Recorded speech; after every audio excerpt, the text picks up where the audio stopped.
Hey everybody, welcome to the painting that I'm about to show you right here, how to paint.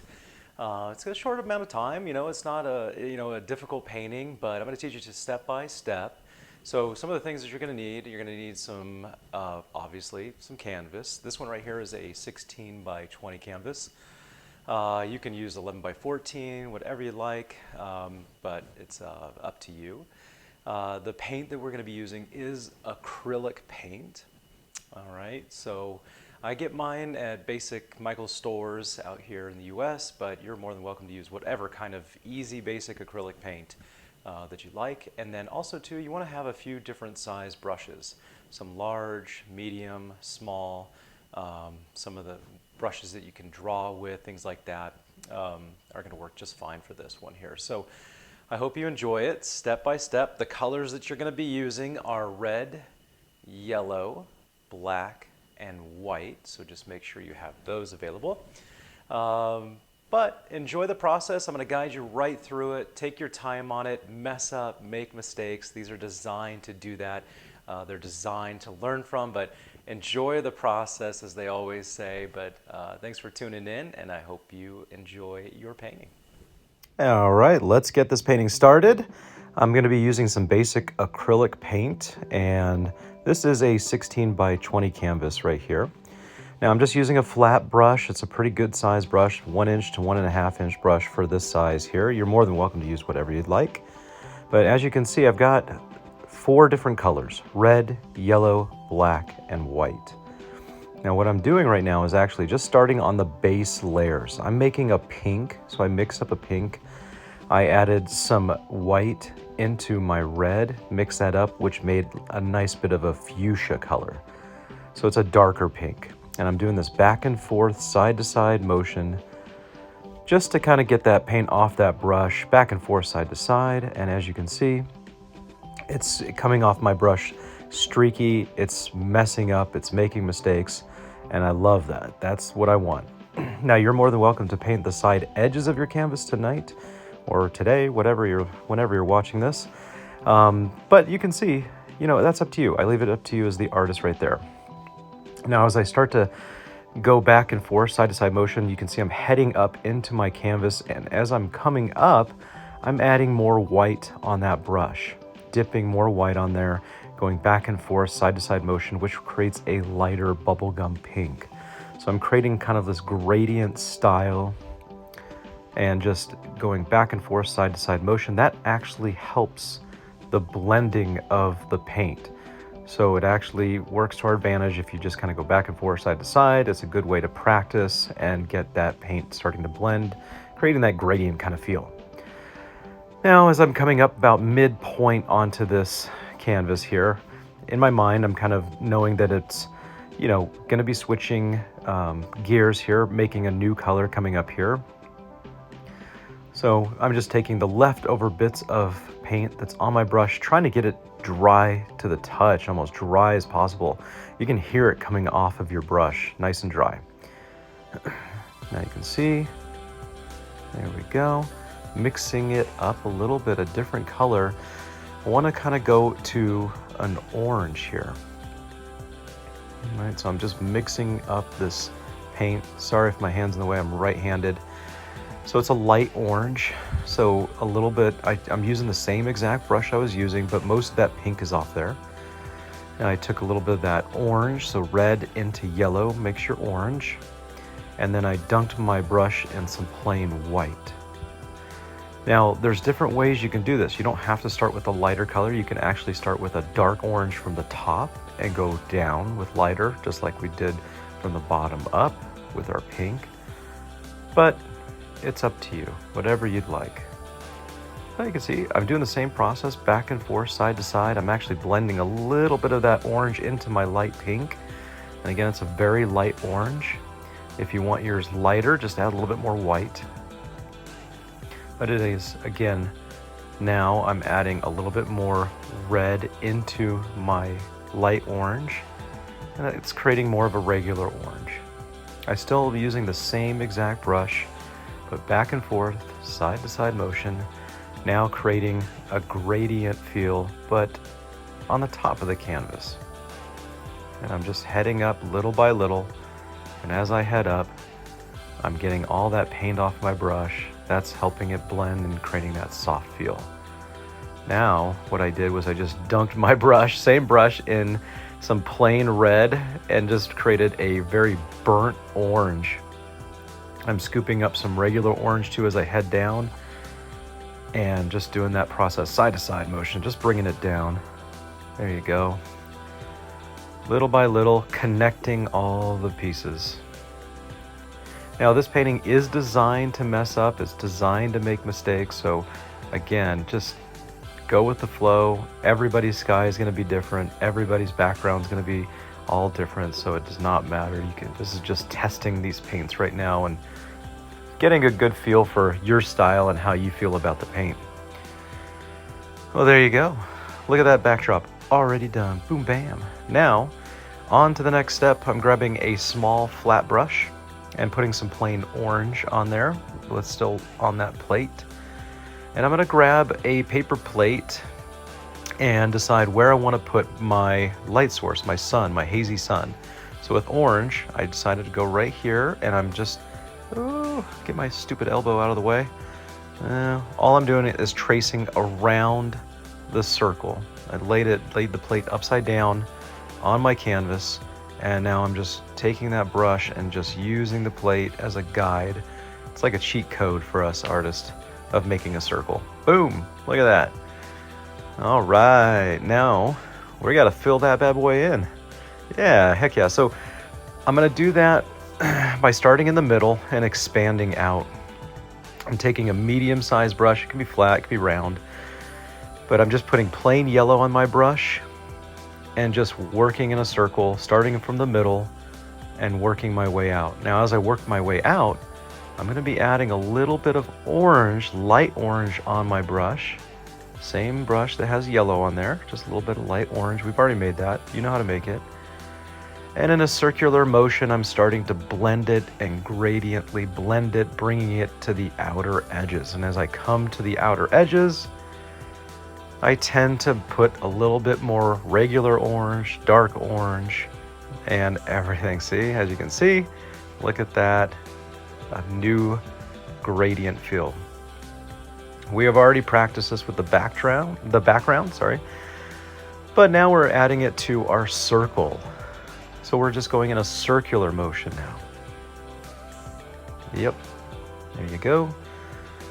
And you can blend it. This is gonna take some time because we're doing a different motion, the circular motion, but also too, you're getting a feel for blending on top of other color in the background too. You know, so now you're seeing why it's important for that background color to start drying off. I typically don't add any water on my brushes when I'm painting. That way the paint is able to dry faster. It's already wet enough for me. And as you can see, just adding some nice touches to the outer edges. So if you messed up on your circle, you can take your small brush and just fix your circle even better. I added a burnt orange to take your eye off away because I think I did mess up on that side right there, which happens all the time. Don't worry about it, you can overcome it. And as you can see, we've got a nice, cool gradient circle, but it stands out.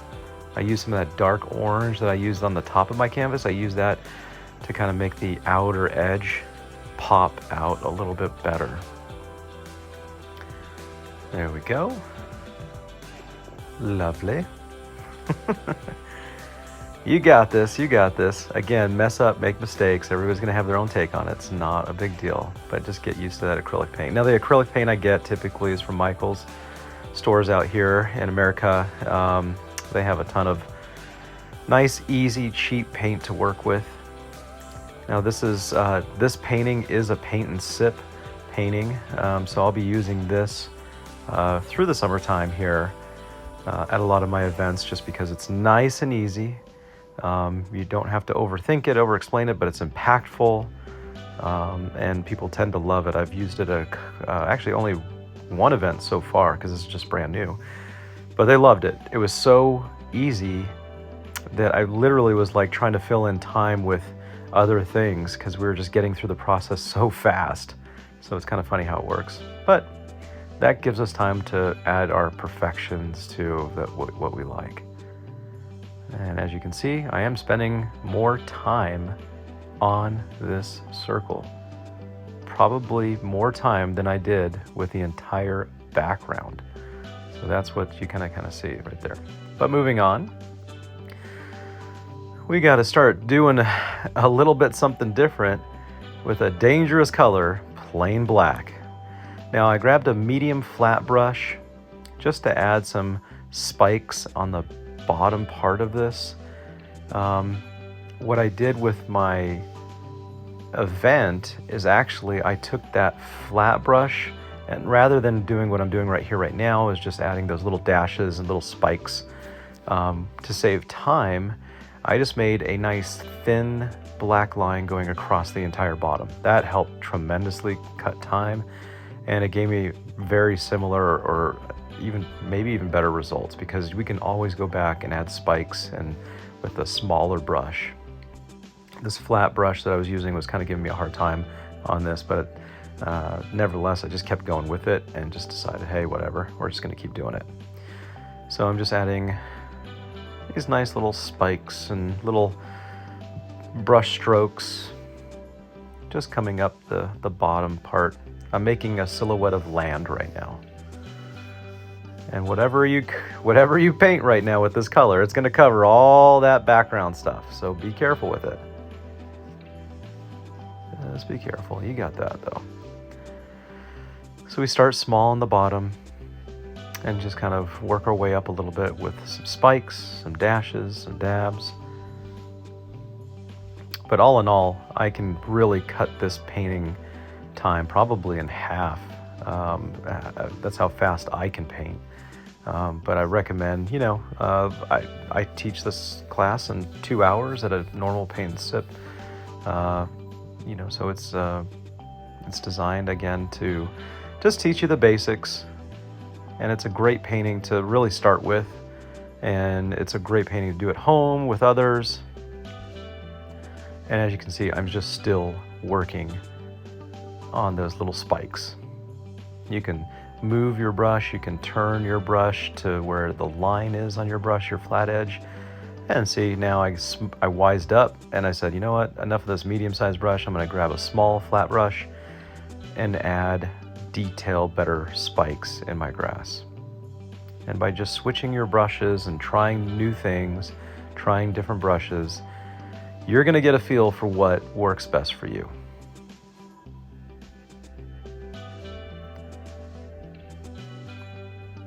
All right, take your time. Have at it. Again, you can pause, rewind this video anytime. It's all for you. It's looking good. Well, we're getting it little by little. It's coming together. Adding more spikes, adding more little details.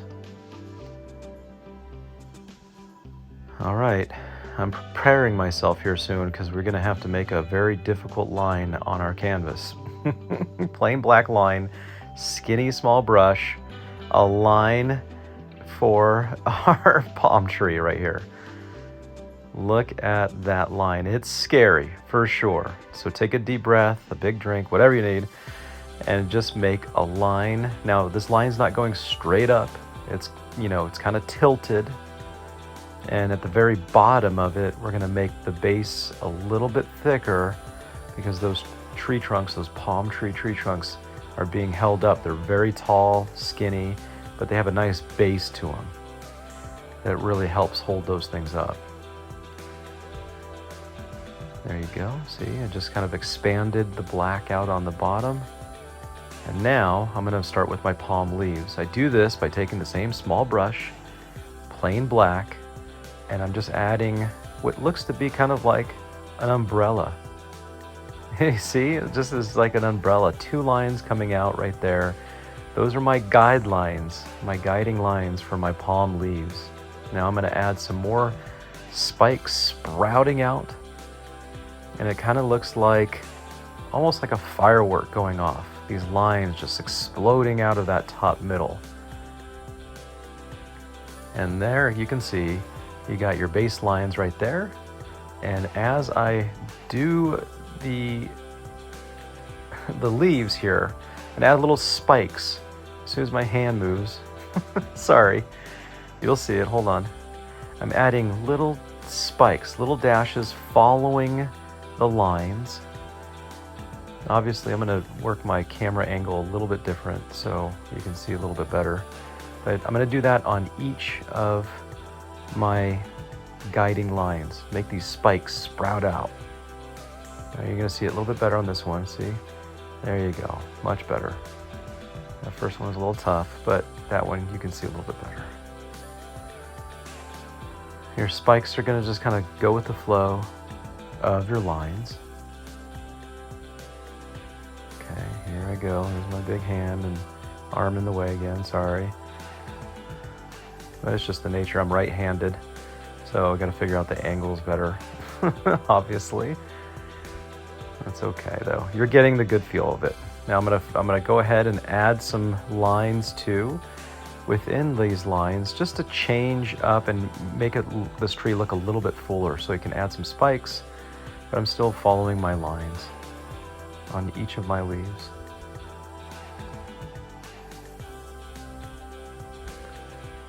There you go.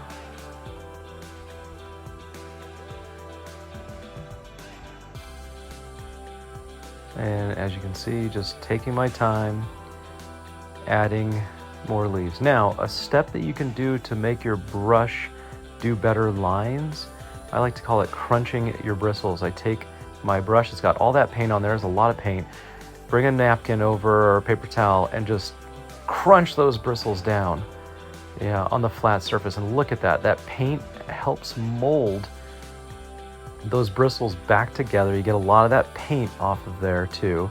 You can put a little bit more black paint on there, but man, oh man, the result is so much better. You get these finer lines off your flat brush, see right there? And then you can crunch your bristles as many times as you need. That's the beauty of that, and you're gonna get better, finer lines out of it too. Okay, you can see just following my lines. Now I'm gonna go ahead and improv and make this tree look a little bit fuller. Same step, just add a line and then add some spikes coming out of it. I'm gonna do some off the top, so it just gives it that fuller look. This tree eventually is gonna just come together nicely. Here's another nice line, and I'm just adding some more leaves and spikes coming right off that. Now it's looking a lot fuller, a lot more healthier of a tree. Not as basic. You can add some random spikes too coming out of it, some random small leaves for realism. And there, look at that. You got it. There's your palm tree right there. That's a beautiful step. All right. Now, this is optional. You can do this. This is something I wanted to add for the very last kind of background steps, just to make the sky look a little bit more interesting. I'm taking a small or medium flat size brush and making some more fuchsia pink. And I'm just gonna go ahead and break up this sky a little bit by adding some kind of like pink clouds. They look like they're just kind of breaking up. This is something that we can add as we do our background too. We could have done this a long time ago. I just kind of chose to do this at the very end of this session just because, I don't know, I just wanted to add a little bit more fun, a little bit more something in the backdrop there. And as you can see, it just adds more character.